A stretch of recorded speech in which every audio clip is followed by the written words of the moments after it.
La prospérité matérielle ou financière est la conséquence de la vraie prospérité.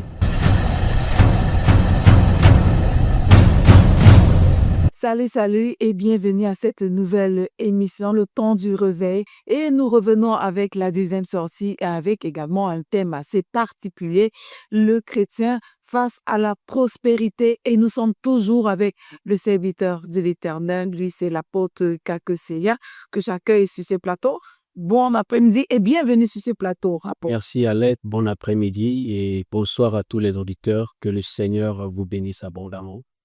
Voilà, j'espère que vous allez bien. Vous serez Bien, par la grâce d'Élohim, très bien. D'accord, et je rappelle encore que le thème de ce jour, c'est le chrétien face à la prospérité. Et bon, voici la première question, hein. Quelle est la véritable prospérité selon la Bible? Apôtre Simon. Oui, là, puisqu'il est question que nous serons vraiment directs lorsqu'on parle de la prospérité ici, et je pense que nous avons oublié de mentionner la prospérité matérielle ou financière.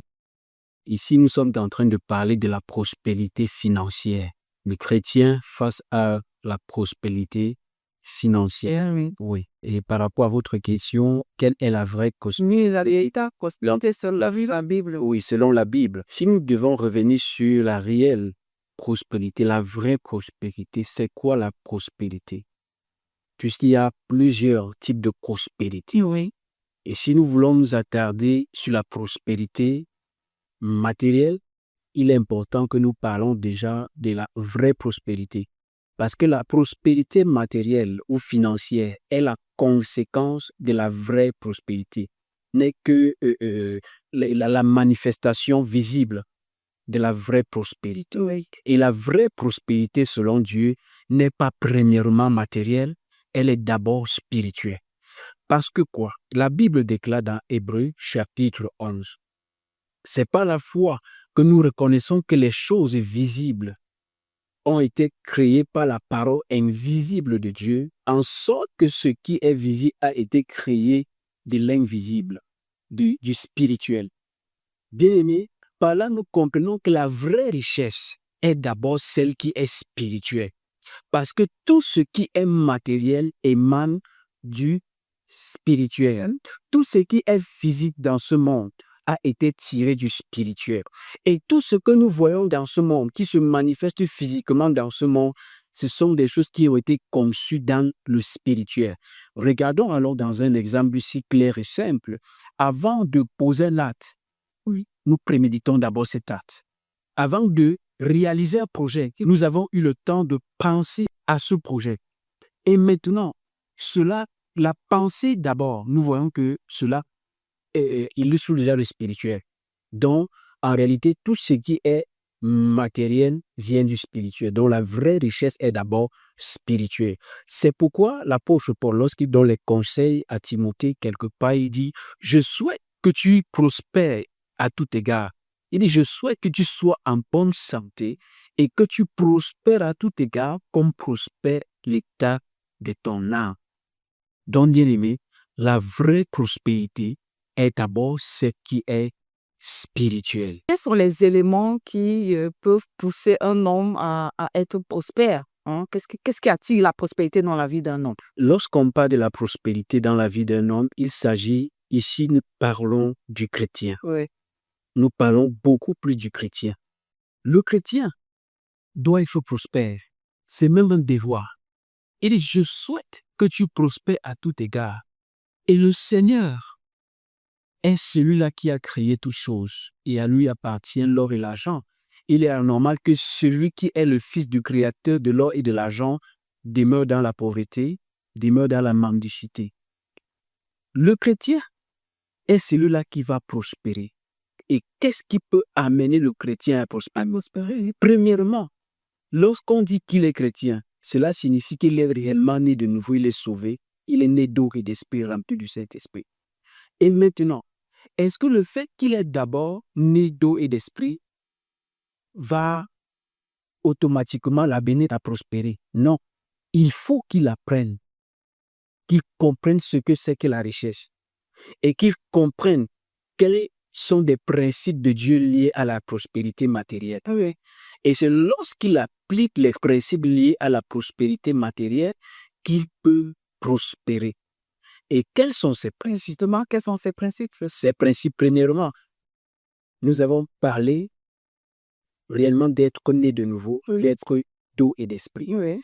Deuxièmement, connaître, percer le mystère de la prospérité. Connaître quelle est sa position en tant que chrétien. À travers la parole de Dieu, il va méditer et comprendre tout ce que Dieu parle de la prospérité concernant ses enfants. Par ailleurs, il déclare toutes choses concourent pour le bien de ceux qui aiment Dieu. Et justement, apôtre, s'il fallait peut-être donner les conseils à ces personnes-là qui veulent être prospères. Oui, c'est le chrétien qui veut être prospère. Premièrement, il va d'abord s'attacher à la connaissance liée à la prospérité. Déjà comprendre, premièrement, qu'il est un intendant les biens de Dieu. Oui, lorsque le chrétien a compris qu'il est intendant de la richesse et de la prospérité de son Père qui est le Créateur, le Seigneur va l'accorder la prospérité. Un intendant, c'est qu'il gère les biens d'autrui et il serait prêt à mettre à la disposition de son maître ses moyens à tout moment que son maître en a besoin. Et de deux, il va comprendre que le Seigneur a établi un principe lié à la prospérité qui est la loi de la sémence.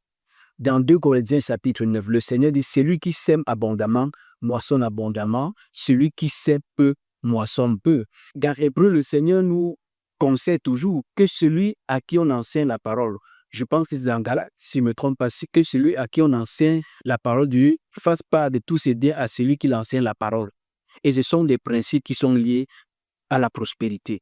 Et par ailleurs, lorsque nous rentrons dans Proverbes chapitre 3, le verset 9 et 10, il est écrit « Honore l'Éternel avec tes biens et avec les prémices de tes revenus. Ainsi tes greniers seront remplis des biens et tes cuves regorgeront des maux. » Donc cela signifie qu'en réalité, pour ceux qui pensent que le chrétien aujourd'hui ne devrait plus donner, en réalité, c'est l'ignorance. Lorsque nous donnons, ce n'est pas pour faire du bien à Dieu, c'est toujours pour nous-mêmes. Nous ne devons pas avoir la sémence et manger tout au point de manger la sémence. Ça veut dire qu'il faut payer la dîme, il faut donner les offrandes, il faut faire de l'aumône. Déjà, ce que je cite ici, bien-aimé, concernant la loi de la sémence, beaucoup de gens s'attardent sur la dîme. Lorsqu'on veut rentrer sur la dîme, il faut spécifier, est-ce que c'est la dîme selon la loi? Si c'est la dîme selon la loi, nous ne sommes plus sur la loi, nous ne payons plus la dîme. Mais si quelqu'un va donner une offrande en tant que sémence, comme Abraham a donné le 1/10, si quelqu'un choisit de donner le 1/10, qu'il donne comme Abraham, selon Abraham, parce qu'Abraham n'a pas payé une dîme selon la loi. Il a donné selon que son cœur a résolu. Il n'a pas été forcé. Il a donné et non payé, parce qu'on paye ce qui est obligatoire, on donne volontairement. Oui. Abraham a donné la dîme et c'était une offrande, c'était une sémence et c'est une alliance liée à la prospérité entre Dieu et l'être. C'est ce qui ouvre le ciel, en fait. Ça ouvre le ciel. Ouvre le ciel. Oui, nous pouvons même mettre le terme ou le mot dîme de côté, mais sachons que nous devons faire une sémence. C'est important. Nous devons remplacer la dîme par la prémisse. Oui. Oui, pour que ça n'embrouille pas les enfants de Dieu. Puisque beaucoup sont confus, est-ce que je vais payer la dîme, est-ce que je ne vais plus payer la dîme? Nous devons donner nos sémences, donner nos prémices. Non, la maison qui donne, reçoit. Effectivement. La maison qui donne, reçoit également en retour. Voilà, donc ce sont quelques principes. Si on veut peut-être demeurer, entrer dans la prospérité, en fait. Oui, nous devons, mais pour être prospère et demeurer dans la prospérité, c'est de savoir donner, sceller. Lorsque nous sémons, je l'ai bien dit, Dieu n'est pas mentir. Il dit dans sa parole, « Si j'avais faim, je ne vous dirais pas, car la terre et tout ce qui renferme m'appartient. » Lorsque nous donnons, en réalité, c'est une manière pour Dieu de nous discipliner. C'est une manière pour Dieu de comprendre et de reconnaître qu'il est notre seul pourvoyeur et que nous sommes les intendants de ses biens. Nous sommes les gérants de ses biens. Étant enfant de Dieu et vivant dans cet état d'esprit, à un certain moment, tu peux avoir même 10 millions, le Seigneur te dit, ce n'est plus pour toi, donne à telle personne. Tu vas être prêt à donner sans pleurer. Voilà. Tu es un intendant. D'accord, voilà. Tu es intendant des biens du Seigneur. Nous sommes arrivés au thème de notre émission. Nous espérons que vous avez été édifiés par rapport aux différents conseils que l'apôtre Syriac nous donne à cette émission, le temps du réveil. Donc, faut être prospère. On a dit la prospérité, c'est la main qui donne, reçoit. Merci encore. Merci. Et pour ne pas couper cette partie sans toucher l'essentiel, sachant, comme je l'ai dit, Dieu ne m'en dit pas. Lorsque nous donnons, c'est pour nous-mêmes. Et lorsque nous donnons, Dieu voit en nous une personne qu'il peut utiliser comme canal de bénédiction pour son peuple et pour l'avancement de son œuvre. Quand tu as donné, Dieu va te donner davantage pour que tu sois une source de bénédiction pour les autres. Amen. Merci encore. Shalom.